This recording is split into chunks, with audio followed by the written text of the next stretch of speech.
تو ایک شخص نے حضور سے کہا کہ حضور مجھے کوئی وصیت کیجئے۔ حضور نے اسے ارشاد فرمایا کہ تو غصہ نہ کیا کر۔ اس نے پھر کہا مجھے وصیت کیجئے، تو آقا کریم نے پھر فرمایا غصہ نہ کیجئے۔ اس نے پھر کہا، یہ بات ایک بار نہیں، اس نے کئی بار حضور سے پوچھی۔ وہ کوئی اور وصیت طلب کرنا چاہ رہا تھا کہ یہ تو ٹھیک ہے، کچھ اور وصیت بھی کیجئے۔ اس سے ایک تو اس شخص کی ذاتی صورتحال ایسی ہوگی، اور دوسری یہ ہے کہ اس نصیحت کی اہمیت کے پیش نظر کہ غصہ جب انسان کو آتا ہے تو وہ مغلوب ہو جاتا ہے اور بہت غلط فیصلے کر بیٹھتا ہے۔ اس لیے بار بار ایک نصیحت پر تاکید کرنا اور اس کا تکرار کرنا اس امر کی طرف توجہ دلاتا ہے کہ ہمیں معاملات کے اندر بہت معتدل رہنے کی ضرورت ہوتی ہے۔ جو شخص غصے کو نافذ کرنے کی طاقت رکھتا ہے، ایک تو ہوتا ہے کہ بندہ غصے سے خود اپنے آپ کو بے چین کرے گا، لیکن اپنے غصے کو نافذ نہیں کر سکتا، غصہ نکال نہیں سکتا، خود پیچ و تاب کھائے گا۔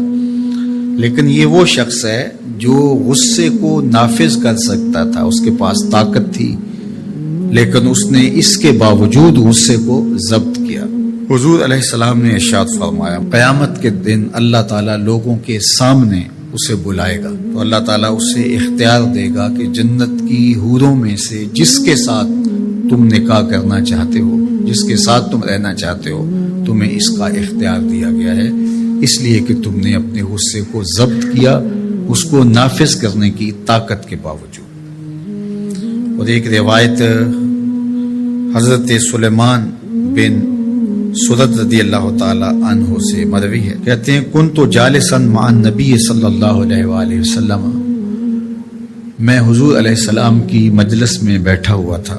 دو لوگ تھے، وہ آپس میں الجھ رہے تھے۔ ان میں سے ایک شخص کا چہرہ غصے سے سرخ ہو گیا، رگیں پھولی ہوئی تھی، اور ایک دوسرے کے لیے سب و شتم کا ماحول پیدا ہو گیا تھا۔ اللہ کے رسول صلی اللہ علیہ وآلہ وسلم نے ارشاد فرمایا، میں ایسا کلمہ جانتا ہوں کہ اگر یہ کلمہ پڑھ لیں تو ان کا یہ غصہ زائل ہو جائے گا، ان کی جو کیفیت ختم ہو جائے گی۔ اور وہ کیا ہے؟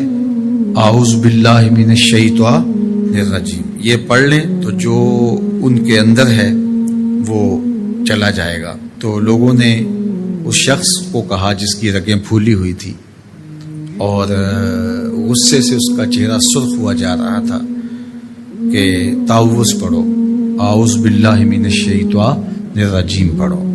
اور یہ اللہ تعالیٰ نے قرآن مجید میں ارشاد فرمایا ہے کہ جب غصے سے انسان بے قابو ہو جائے تو اس کو چاہیے کہ وہ اپنے غصے سے باہر نکلنے کے لیے تعوذ پڑھے۔ ایک روایت میں ہے اللہ کے محبوب نے ارشاد فرمایا، تم میں سے اگر کوئی شخص غصے میں آئے تو وہ خاموش ہو جائے، تو خاموشی سے غصے کا لیول نیچے آنا شروع ہو جائے گا۔ اور ایک روایت میں ارشاد فرمایا، جب تم میں سے کوئی شخص غصے میں ہو تو وہ کھڑا ہوا ہو تو وہ بیٹھ جائے، اور اگر اس کا غصہ اس سے زائل ہو گیا تو ٹھیک، ورنہ لیٹ جائے۔ یعنی اگر وہ کھڑا ہو تو بیٹھ جائے، اور اگر بیٹھنے کے باوجود بھی غصہ ختم نہیں ہونے پا رہا تو لیٹ جائے، خاموش ہو جائے، تعوذ پڑھے اور بیٹھ جائے یا پھر لیٹ جائے۔ تو یہ چار صورتیں غصے کو کم کر دیتی ہیں۔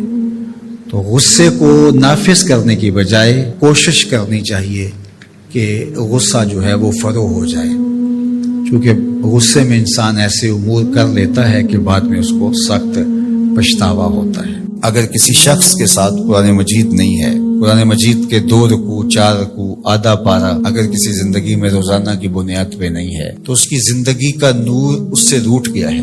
گر تو می خواہی مسلمان زیستن نیست ممکن جز بقرآن زیستن، اگر تو مسلمان بن کے جینا چاہتا ہے تو قرآن کے بغیر ایک لمحہ بھی نہیں جی سکتا۔